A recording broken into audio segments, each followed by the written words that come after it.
A bombshell revelation. Government documents show U.S. officials misled the American public about the war in Afghanistan. Hi, I'm Sean Calebs, filling in for Aden Naidu, and this is The Heat.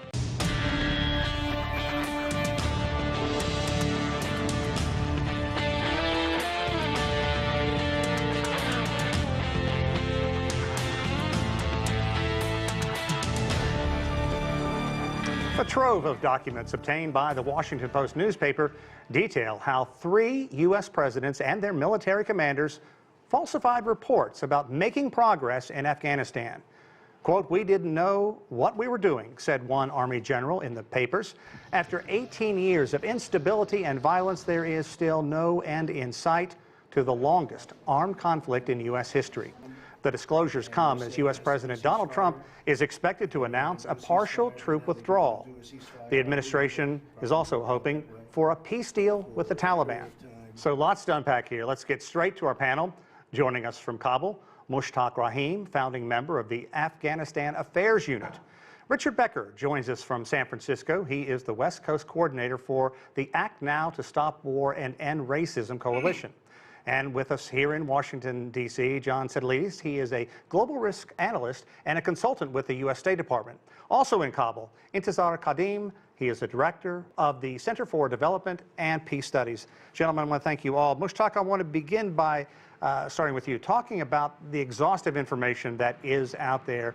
And if you listen to people, it really sort of paints a picture of misrepresentation and deception. How is this being digested in Afghanistan? As far as the release of information is concerned, or the discussion about misinformation is concerned, it wasn't a surprise here in Kabul for those who follow the Afghan affairs.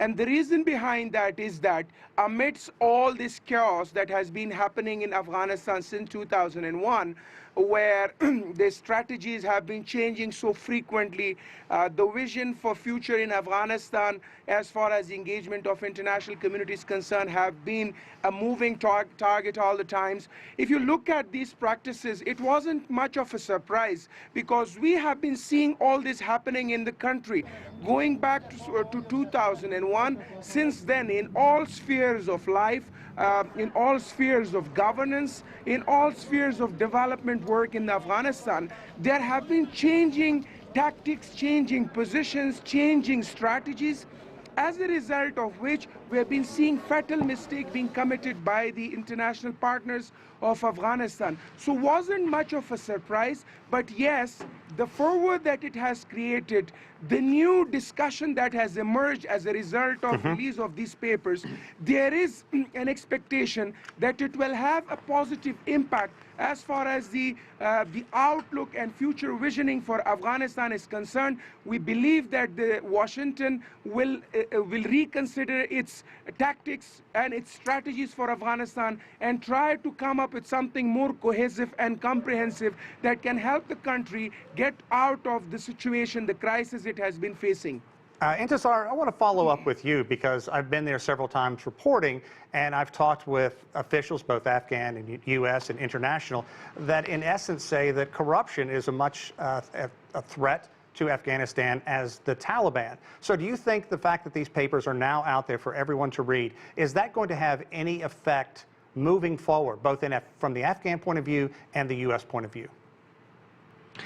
Well, I think I'm really concerned about the foundation in the objective that has been happening in Afghanistan since 2001 in Afghanistan. I think there has been a lot of mistakes. There have been mistake of strategy. There have been mistake of objective. I remember Robert Gates in his book Security at War, he said that we should have narrowed down our objective in Afghanistan. President Bush was quite a surprise. He came with 4 bigger macro war type of few objectives in Afghanistan, for example, like economic development. For example, fighting terrorism in making Afghanistan not a safe haven for terrorism, human rights and all these things. And this has been like a pipe dream. If you do not have a foundation for something, if you do not know how to do the job, putting such big objective in a war country like Afghanistan was just a fantasy. There is a Chinese trope. They say that if you do not know where you go, you will never know when you reach.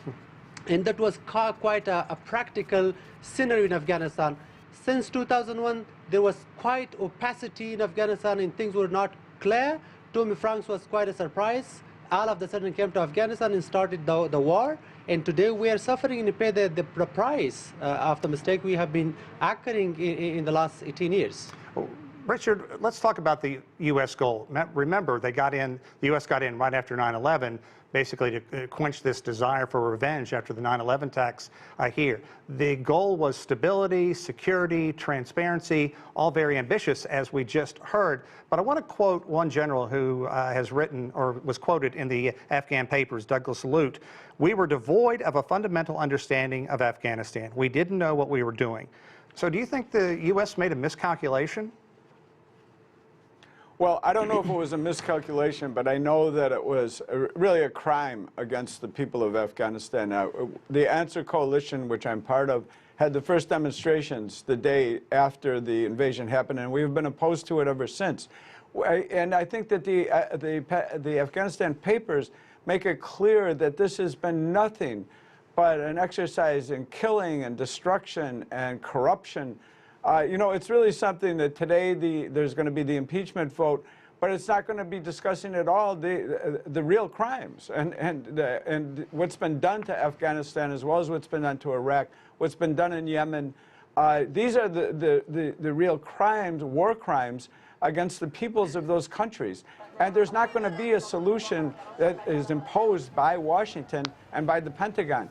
The answer to this has to be that the Afghani people have to determine their own future. The people of Afghanistan are the only ones who can successfully determine that. Okay, John, I imagine you have a different take on that, but before that, I want to talk about what's in the Afghan Papers about bribery and corruption, and quote Ryan Crocker, who a former ambassador to Afghanistan, and in the spirit of full disclosure, I worked for the U.S. State Department in 2011. I was in Afghanistan, and Ryan Crocker was, in essence, my boss. Here's what he said. "You just cannot put those amounts of money into a very fragile state and society and not have it fuel corruption. You just can't." And so the takeaway is that much of the money used to fund the war on terror is alleged to have flowed to contractors and private security firms. What can the U.S. look at now and say, or anybody look at now and say, this is where Afghanistan is compared to 18 years ago? I think one of the first things you need to do is to make sure that you have the right mission and that you stay on that mission. I mean, let's remember why we were in Afghanistan in the first place, right? It was to deter any future catastrophic terrorist attack like the one that killed 3,000 Americans in 2001, and also to deter other governments from harboring al-Qaeda or similar terrorist organizations as the Taliban had done in Afghanistan. But I think also in the months after the invasion, we began to think about what happened in Afghanistan that allowed these conditions to breed. And there was all of this policy debate in Washington and other Western capitals about the West, so-called, abandoning Afghanistan after the Soviet Union was defeated in 1989. We abandoned it, we left it into a vacuum, and that's where al-Qaeda and Taliban were able to come in. So how do we now nation build? We brought in a new mission into Afghanistan to prevent this kind of abandonment and the creation of a vacuum that terrorist organizations can fill. Once we veered off of that track of the initial focus, I think it was just one colossal error after the other. And to your point, Sean, I think the fact that we now have what many recognize as a kleptocracy in many components of the Kabul government, and also the fact that you have a centralized government effort in a country that is really governed by tribes. And we failed to recognize the importance of understanding the political culture in Afghanistan that was always going to be hostile to a powerful central government in Kabul. And Intezar, the carrot and the stick has always been, let's get peace negotiations going. Let's negotiate with the Taliban and make things happen. Where do you think the Afghanistan stands now in terms of those discussions? And do you think all this publicity is going to have any adverse effect to the discussions, or is it just simply outside chatter? Well, I think there should be a difference between peace and sustainable peace. And there should be a difference between my way or highway in the current peace negotiation. I think there have been a number of mistakes. So far, we're not clear whether we're dealing with the Taliban an exit plan or a peace deal. That's quite different objectives, and that's quite different processes. For the time being, the American government, including Ambassador Khalilzad, he's not quite clear on that part. So far, for the last 10 rounds that the discussion have been happening between the Taliban leadership and the American government, still the peace efforts sputters. I mean, there is no really a light at the end of the tunnel. But we Afghans understand that there is no other option on table without making a deal with the Taliban, and they should be part of the Afghan government. But the difference is whether Taliban will be defeating the American forces in the international community and they will be prevailing over the power, economy, politics, and everything, whether they will be integrating in the current structure or whether they will be part of the power sharing structure of political power. So I think that these things should be different, and they should be categorized by the American people in the Afghan government. Still, there is unclarity on that part, and I hope that should be cleared in the future, in coming months. Mushtaq, to follow up with you, the Afghanistan Papers basically describe former Afghan President Hamid Karzai as someone who's self-organized into kleptocracy. And Hamid Karzai talked about that himself, reacted to it. Here's what he had to say. I think the only reason that we see now for this to have been lying and undermining Afghanistan and trying to keep us weak and trying to keep us at war and trying to promote corruption is to keep us in conflict in which they were trying to do their own things. Whatever those things are, well, you ask them. We see it as rivalry with global powers. We see it as using Afghanistan as a huge land base for their operations globally against major powers. Mushtaq, your take on that. Do you agree with President Karzai? Basically, what I can say that President Karzai got at loggerheads with its American partner, which became during his era, where he signed a strategic partnership agreement with as well. He remained at contrast with the Americans on many issues. And the reason is that because these mistakes that we have been discussing and which have been reported by these Afghanistan papers as well. For example, instead of supporting strengthening the governance, the international community invested in warlords through giving them contracts, through offering them open money via the provincial reconstruction teams, where the Afghan government was not involved in certain decisions, such as talking to the Taliban behind the curtain. The politics that where the Americans engaged with the Pakistanis vis-a-vis the Afghan peace process. And that is where the coordination, the sync was lost between President Karzai and the American government, the Obama administration in particular, which put both the parties at differences with each other, which resulted in further deterioration of the situation and enlarging the crisis that both parties were facing at that time.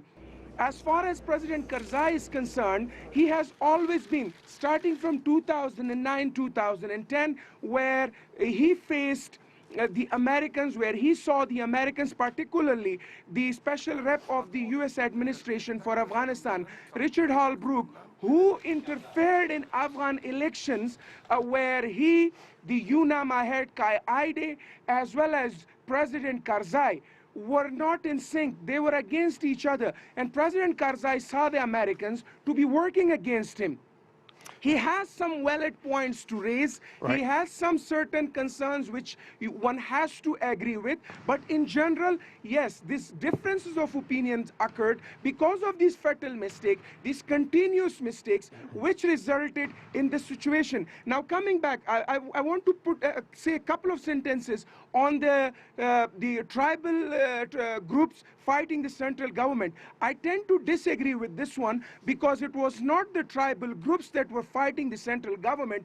It was the warlords that got fortified with the American money, international money, and then they turned against the central government because they enjoyed so much power, so much leverage. They had so much say in regional affairs that they always disregarded the central government. So again, I want to put the blame on the mistakes that were part of this whole approach in stabilizing Afghanistan. Richard, I want to ask you a few things. One, when Karzai took office, there were 900,000 kids in school, all boys. Today, there are close to 8 million. Roads, water treatment plants, other things have been built. But there are a couple of dates that are important. 2003, when the U.S. invaded Iraq and arguably took their eye off the ball in what was going on in Afghanistan, and then the huge troop surge by former U.S. President Obama in the late 2000s, late 2008, 9, 10.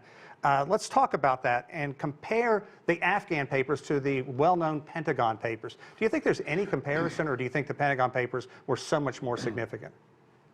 Well, I think that what we're seeing is the attention of the media being focused entirely on this impeachment, the impeachment deal, what's going on, which is really so much less significant than the information that's in the Afghanistan papers and you know, the character of this war that's gone on now.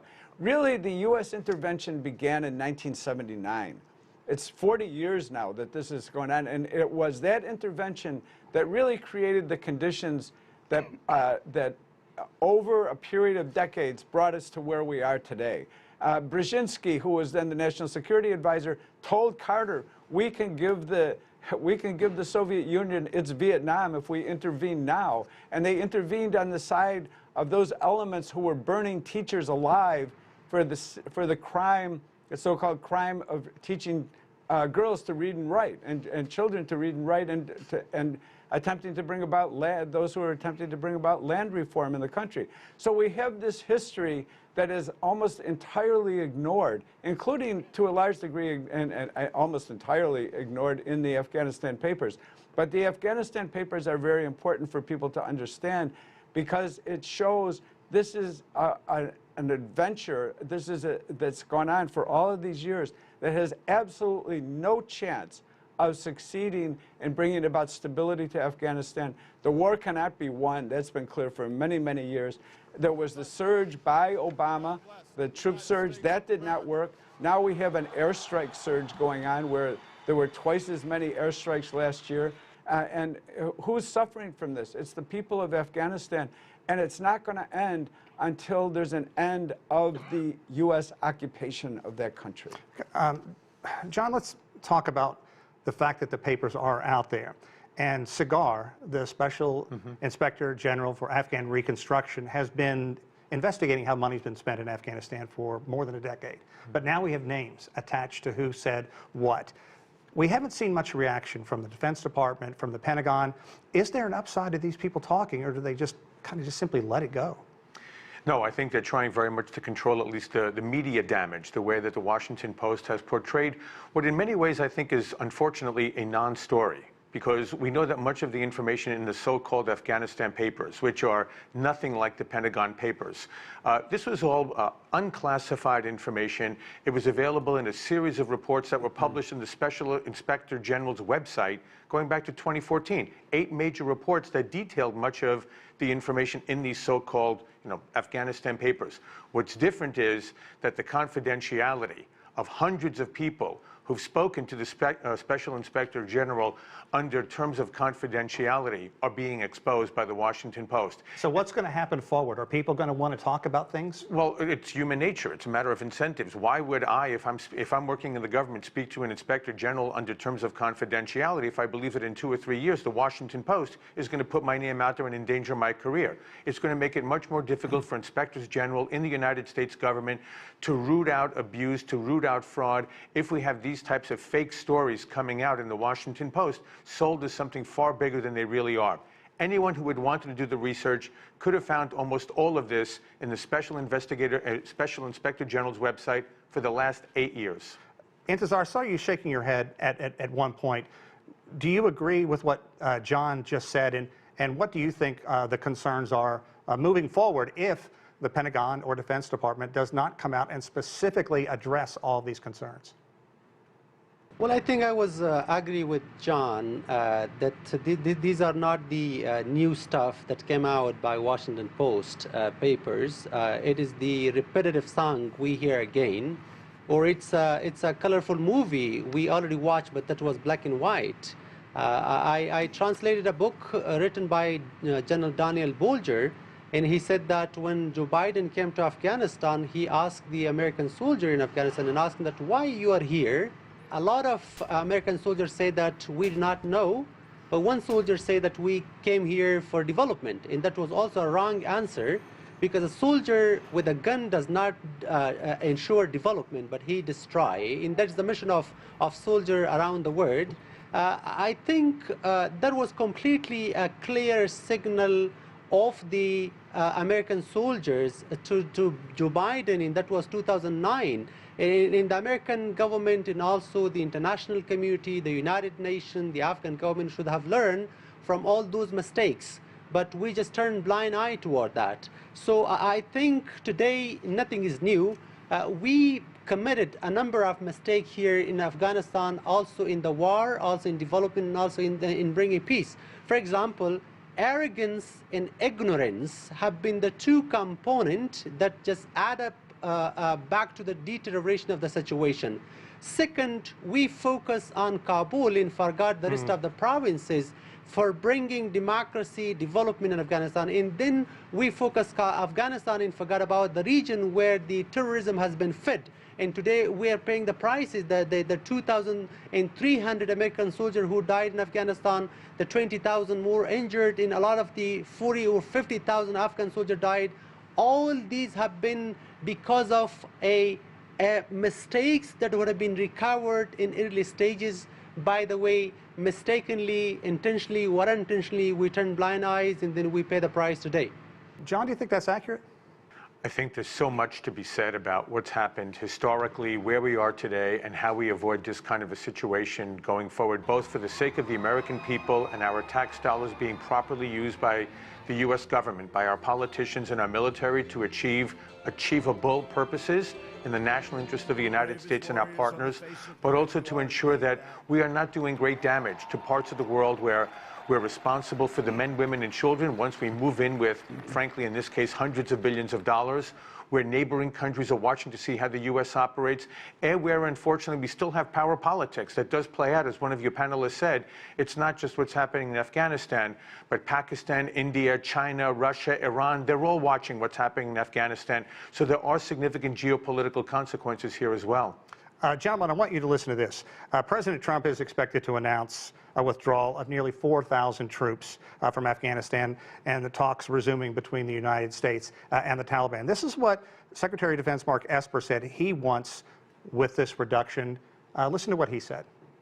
I think we can go to a lower number in Afghanistan because the commander believes that he can conduct the all-important counterterrorism mission and train, advise, and assist so that we ensure that Afghanistan never again becomes a safe haven for terrorists.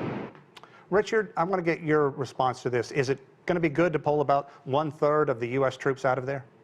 I mean, for very, very many years, it's really been a situation where those troops are there and they're being asked to fight and die and kill for a lie and for a complete non-strategy as we can see from the Afghanistan Papers.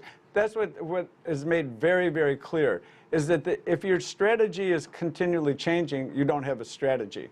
And there's no good intentions here. This is a part of global domination, of a strategy, of a much bigger strategy, not just related to Afghanistan, but a global strategy of domination. And what are U.S. troops doing all over the world? What are the U.S. troops doing in Afghanistan today that's going to lead anywhere positive? It's not going to. And so when we hear them say, well, we're going to reduce the number of troops, the United States needs to get out of Afghanistan. There is no possibility of bringing about a resolution that helps the people of that country or really solves the problems there. It has to be the people of Afghanistan who determine the future of Afghanistan. Mushtaq, do you agree with Richard that there is no good intention, firstly? And secondly, if you talk to people, it comes down to the chicken or the egg. Do U.S. troops begin to pull out, or does the Taliban agree to a ceasefire? That has been the rub now for quite some time. How is that being viewed on the ground in Kabul? But first, I would like to hear from you if you believe there was any good intention over the last 18 years. Well, I don't see it as a good intention. Rather, it's again the short-sighted attitude that has been practiced in Afghanistan over the years or over the decades. There is elections coming up in the United States, and the president of the United States, who is running again to win back his office for the second term, he had committed to the American people that he will pull back the forces. So it's not the people in Kabul see it from that perspective. Hopefully, the good side of it, or the fantasy side of it, could be that there must have been an agreement with the Taliban to show the good intention to them. As a part of confidence building measure, we will be drawing down. But I don't see that thing happening. Now, the short-sighted attitude does what? Everybody's focused on the American elections, and that's why Zalmay Khalilzad was in so much of rush in September 2018 to wrap up the whole conflict that has been going on for over 4 decades now in Afghanistan. Within the matter of a few months, he was vowing to sign a peace deal with the Taliban in March 2019, which did not happen, and nobody expected that to happen. So this short-sighted attitude is leaving a shaky ground for everyone with a situation where you cannot really trust what's going to happen next. Now, in terms of chicken and egg issue, definitely there has to be peace talks, there has to be agreements, and those agreements, at least before signing, there must be some verbal sort of agreement among the parties, including the intra-Afghan part of the whole negotiation process, before you talk about the drawdown, the pulling out of the Americans. Had it been about the numbers of the international forces, it has already come down from 130,000 to something in excess of 20,000 or even less than that. Right. So all in all, we don't see it as I personally believe it's more about the American elections rather than showing good intentions or building confidence between the Taliban and the Americans. Okay, Mushtaq, thank you very much. Well, we could talk about this for a long time. Hopefully we shed some light on the issue in the past 30 minutes. I want to thank our panel very much for your insight. Before we go, we invite you to check out our podcast. You can listen through Apple Podcast, Google Podcast, Stitcher, and Spotify. And we cover similar stories from around the world, but get a bit more personal and candid with our guests and correspondents. I'm Sean Calebs in Washington, D.C. Thanks, everyone, for watching.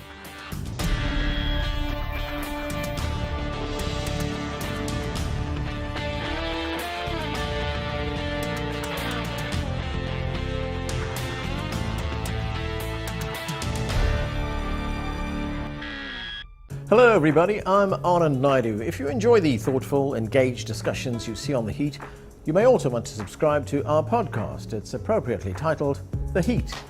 Twice a week we take a deep dive on world headlines, talking to experts, journalists and others. It's a fresh, focused and intimate look at the issues that matter most.